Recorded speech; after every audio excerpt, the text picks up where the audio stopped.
We are standing here in the SAQA Aloft quilt exhibit at Daytona Beach, and I just happened to run into Diane Powers-Harris, and she's from Ocala, Florida, and has a quilt in this exhibit. And what's really fun is this is the world debut of this Aloft exhibit, but you have a beautiful quilt here, so tell us about it. Well, thank you very much. I'm really excited about this opportunity.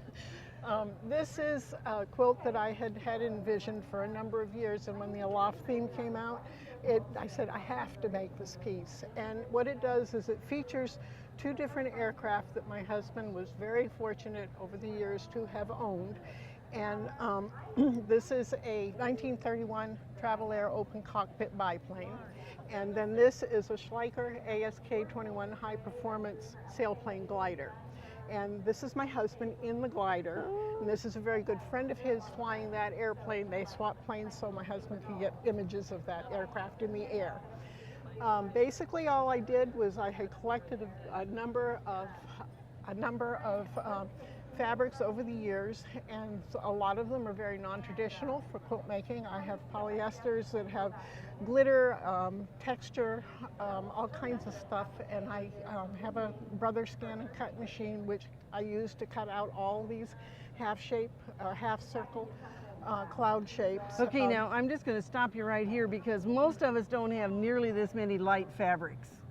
So you collected fabrics for a long time. Well, you have to see my actual fabric stash too. So I've been quilting for a long time, almost 40 years. So, but this is an image printed on fabric, and then this one is one that I had to draft and create, and it is made out of bridal satin, believe it or not, which then I painted the various colors, and I used Leslie Riley's tap to do the color that's on here for the numbers and the striping. Yes. And then this is just a pearl cotton which I twisted really tightly, and then I couched it down, and it's showing the right after the glider pilot has released that cord, because he is dependent on this aircraft. And here's the cord. Yeah, and he's dependent on that airplane to tow him aloft, and then he's on his own once he releases the cord.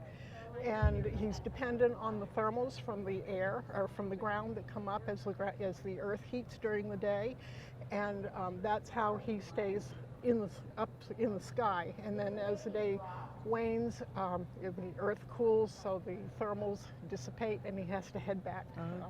Okay. So how long can he stay up? If he's a good pilot, an experienced pilot, he can stay upwards of 5 to 6 hours. Really? Yes, and he has managed to do 5 hours. 5 hours. Yeah. Okay, now as far as constructing your quilt, I see you've done a stitch along the edge, and so did you turn it under, or is it raw edge? It's all raw edge. It's been fused in place, and when I did cut out the shapes, I had batting attached to the back already because I wanted it to have a little bit more dimensionality than it might have had if I had just put it up on top of the backing or the background. Well, it's a beautiful quilt, and I'm glad we ran into you so you could share the story of your quilt. Well, thank you so much. This is very exciting. And so if you can't see this exhibit here at the Daytona AQS Quilt Week, we'll be showing it at Lancaster and Paducah this spring. So come see us. You don't want to miss the debut of this beautiful exhibit. We'll see you at an AQS Quilt Week.